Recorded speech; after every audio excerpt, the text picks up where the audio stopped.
Hey everyone, sorry my camera was freaking out there a little bit at the beginning. It couldn't focus for some reason. I don't know why. I am still currently looking into getting a new camera, though admittedly finances haven't been that great lately, so I don't know how long it's going to be until I get that new camera, but once I do, the quality of these videos and many more will be significantly increased. This is the 25th episode of The Skull Mug, the show in which I drink beer and just talk shit about whatever the hell I feel like. On this episode, we are doing a beer that is based upon the Quebec black metal band Forteresse, or Forteresse, if you want to be more accurate. It's done in conjunction with, I can't quite tell if that logo there at the top, if that's Apesh or Repesh. I actually don't know. I feel like it's more Apesh than anything, but I just don't know, in all honesty. And it's done by Brasserie Generale Inc., located in Quebec City. This is a 10% beer, so this is probably going to kick my ass. It's a stout. It's called a stout folklorique. It's got cocoa, cinnamon, vanilla, and some other things in it. So I'm really looking forward to trying this. It sounds like a really unique taste. The description on the back is mostly in French, so unfortunately I can't really read it that well. And yeah, I mean that's pretty much all the information. It's a standard 473 milliliter can.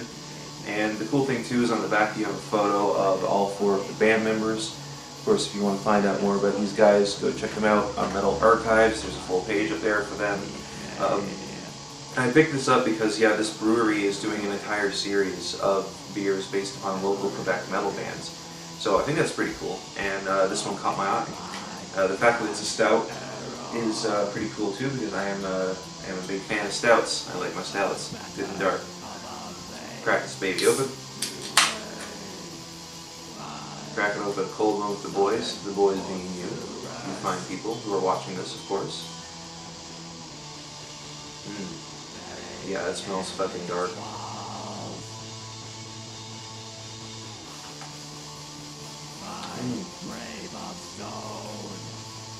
Ooh, that is thick. Let's give it a pour. Oh my god, look at that. It's like chocolate. I don't know if you guys can see it, but let me get closer.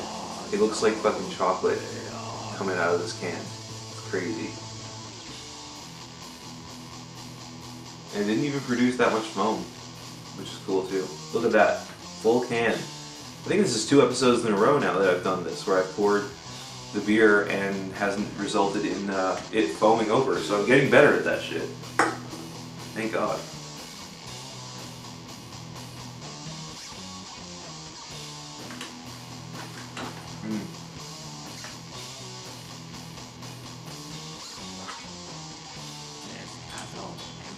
Yeah, I can definitely taste the cocoa. That's definitely the most prominent flavor in this beer. The vanilla is kind of like there in the middle. It's a little bit more subtle, and then right at the back you get like this kind of aftertaste of the cinnamon and the more like traditional flavor of beer. You know, like the hops and shit. That kind of comes up after.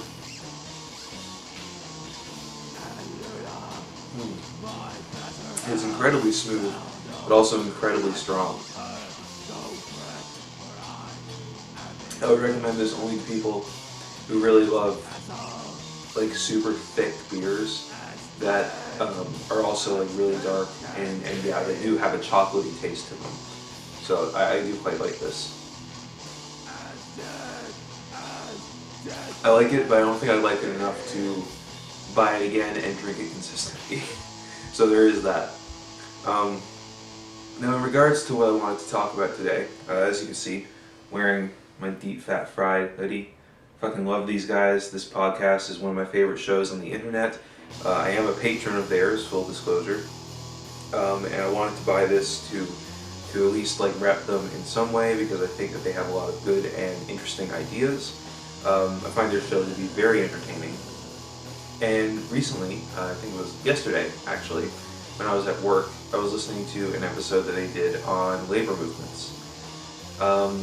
And while I've already discussed things like that on this show, like I've talked about shitty jobs that I've had in the past, the reason why we really need more unionization in this country, being Canada of course, as well as definitely south of the border. They probably need it a lot more than we do, if I'm being honest. And yeah, I've talked about stuff like that before on this show. But I wanted to discuss something that is related to that, but isn't quite the same, and it just kind of inspired me to talk about it. And that is the situation with landlords and renting. Now, anyone who knows me knows my position is that landlords are scumbags, or scum of the earth, scum fucks, whatever brand of scum you want to use, that's how I think of them. Now, of course, it's perfectly fine to be a landlord, or rather, it's not perfectly fine, but you can be a landlord and not be a bad person at heart, right? You know, you can be a landlord and be kind, be compassionate, and treat your tenants well and with respect, but you're still a landlord and you're still fundamentally part of a system that is fucking over everybody else. Because if you're a landlord, you are exploiting your tenants for money, for their ability to have shelter, which is in and of itself unethical. But also, if you're a landlord, you have bought a property that could have potentially been purchased by somebody else and made into a permanent home. Instead, you're contributing more to this crisis of people who can't afford to live in a place because they keep getting evicted, and then the landlord uses that as an excuse to do renovations and increase, they'll jack up the rent after that, evicting these people, and they have to go find somewhere else. And eventually what happens is you get things like gentrification, where the people who live in a certain neighborhood can no longer live there because their rent has been jacked up so high that their job can't keep up with it. Oftentimes they're working more than one job, and it just becomes a whole clusterfuck of, well, the rich and the wealthy coming in, gentrifying a neighborhood, and making it so that the average working citizen can't live there anymore. It's a completely fucked system. And I wanted to kind of share one story in particular that I had as a renter here in Montreal. Now, I've got many stories of renting that I will probably share in a future video, but I felt like this particular story was so fucked up and shitty that it deserved its own video unto itself. So don't worry, I'll discuss the other things in another video, but this had to be right out of the gate. Gotta discuss this on its own. So, when I first moved to Montreal, I lived in this shitty apartment that I was only able to stay in for 2 months because I was subletting from a friend. Me and my roommate that were living there at the time managed to find a new spot. We moved there, stayed there for, I think it was a year, and then I moved out and found another spot, and this is the spot that I wanted to talk about. So this was an apartment building here in Montreal that was owned by this company called Alfid. Now, I don't really know much about them except that they're a fairly large company and they own many buildings throughout the city. They are a large rental corporation. So already we have our first problem, because renting from corporations is significantly more frustrating than renting from an individual landlord. Because with an individual landlord, you at least have some kind of like face-to-face, personable situation when you're dealing with rent and when you're dealing with issues with the property. But when you're renting from corporations, it's very, very impersonal. Like, it's pretty much impossible to get them to deal with any problems at all. So that was a huge issue. But being kind of a new renter, I didn't realize how shitty that was. Like, you know, I didn't see a warning sign like, oh, this is just... I basically walked into that apartment thinking, oh, this is just owned by a giant company. It's not owned by an individual person, but really, like, what's the difference? It's not really a big deal, so whatever. And I signed the lease, and the worst part about it is that I gave them access to direct deposit. Never, ever fucking do that. If you're going to like see a new place to live in, if you're going to have a viewing of a new apartment or a new house or whatever, and they ask you for direct deposit to pay your rent, fucking look elsewhere. Don't accept that shit. Or try and bargain your way into paying via check or by giving them cash directly in an envelope or something like that. Never do direct deposit, because that is how I got fucked. So I lived in that place for 2 years, had 3 different roommates, and eventually it did come time to move out because, well, me and my partner wanted to move in together, and understandably so, she didn't like the place that I was living in because it had issues, not necessarily with the apartment itself, but with the neighbors and with the environment surrounding it. It was not good. So we wanted to move out, but the problem was the apartment that she was living in, her lease ended on July 1st, which in Montreal is moving day, but my lease ended on August 1st, a month later, because that was when I had signed the lease originally. So we were presented with a problem. I didn't want to pay the extra month's rent, obviously, because why the fuck would I? I mean, I'm not rich, I'm a fucking working class person. You know, I make barely enough money to fucking get by with the few things of luxury that I do have, like my vehicle, and I didn't even own that at the time.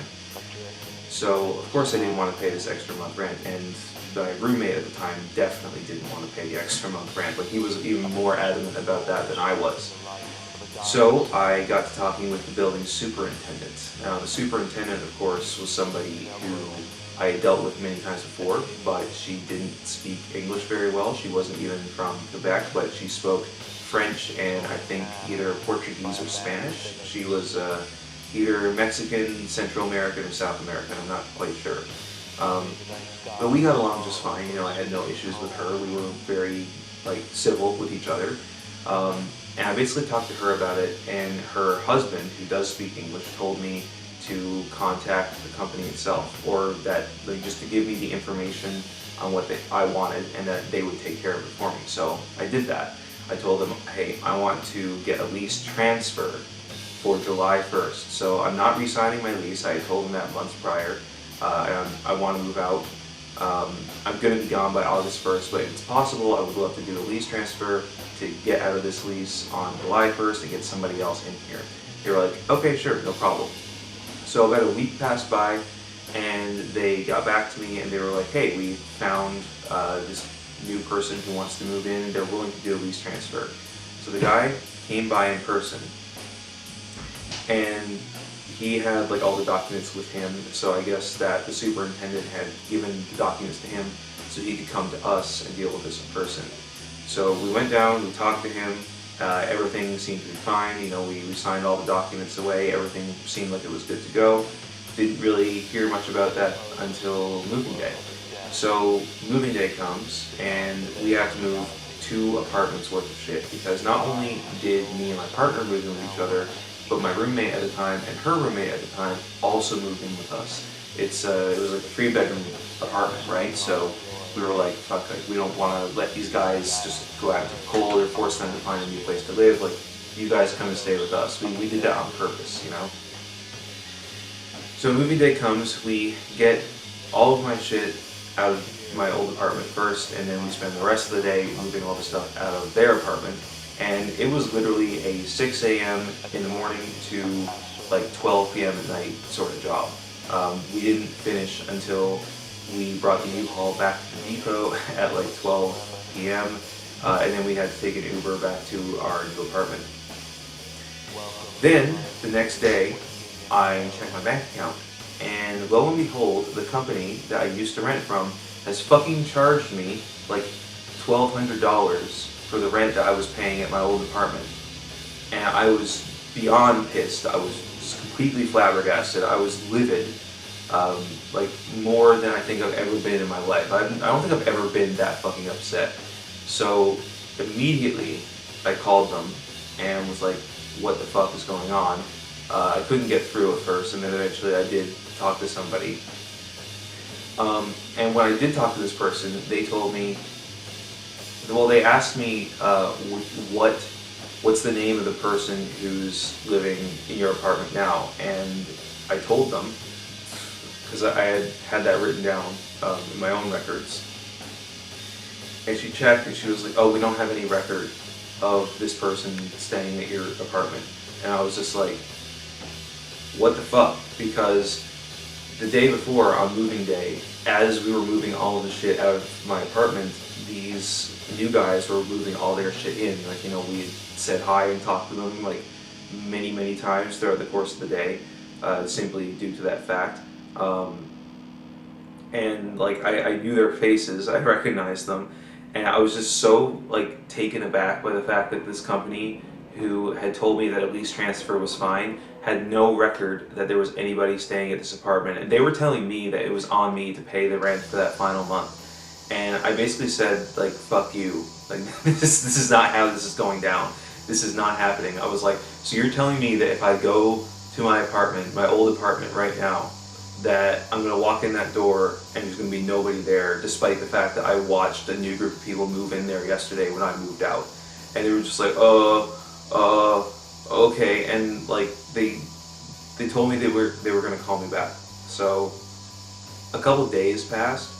They called me back eventually. Actually, I don't remember if I called them back or if they called me back, because this was 2 years ago now at this point, so my memory on this entire story is a little foggy, if I'm being completely honest about that. But I get the call, and they say, okay, yeah, sorry, we checked it out, and it turns out that there is somebody living at your apartment, and we will refund you the rent. So it did all work out in the end. Like, I got my money back, and of course I gave the other half of it back to my other roommate, because it was also him that got fucked over in this situation as well. But you know, I think about this situation, and I think back to what I was like when I was in my early 20s. You know, I was definitely much more of a pushover when I was a little bit younger. These days, I don't let shit like that fly. You know, someone tries to fuck me over, and I call it out and tell them to get fucked. It's just, it doesn't happen with me anymore, at least not nearly as much as it used to. But I think back to what I was like when I was, you know, like 18, 19, 20, 21, even 22 and 23, and how easily I could have been fucked over by something like that, just because of having so much anxiety about, like, contacting these people and demanding that they give me back the money they fucking stole from me. $1,200, mind you, like, it's not inexpensive. That's a fucking shit ton of money. Now, in the grand scheme of things, of course, in the modern day with inflation and shit, it's not really that much. But to a working class person, like, yeah, no, that is still a lot. That's literally an entire month's rent. Like, what the fuck are you talking about? So it just blows my mind that, you know, had it just been a few years earlier, I could have easily been taken advantage of.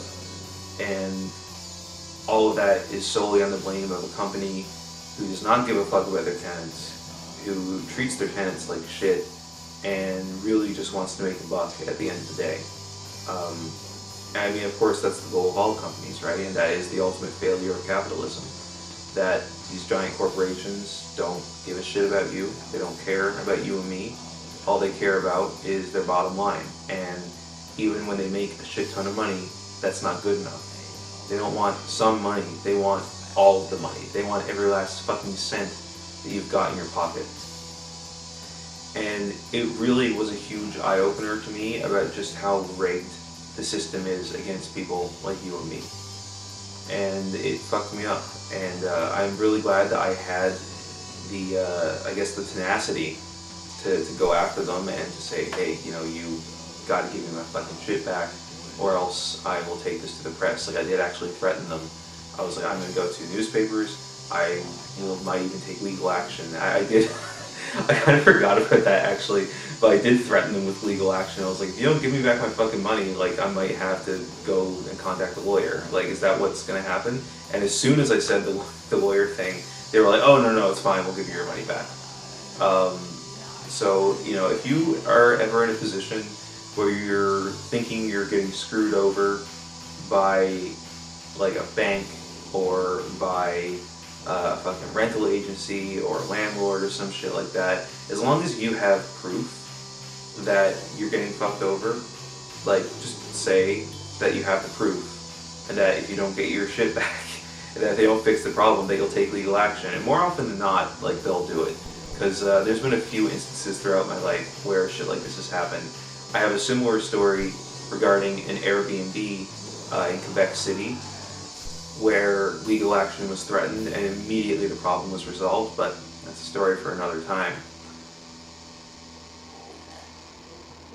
So, I hope you've enjoyed my tale. I'm getting fucked over by landlords. It's not fun. It happens all the damn time. And yeah, basically all landlords are bastards. So, I hope you've enjoyed this video, and I will see you in the next episode. Peace out.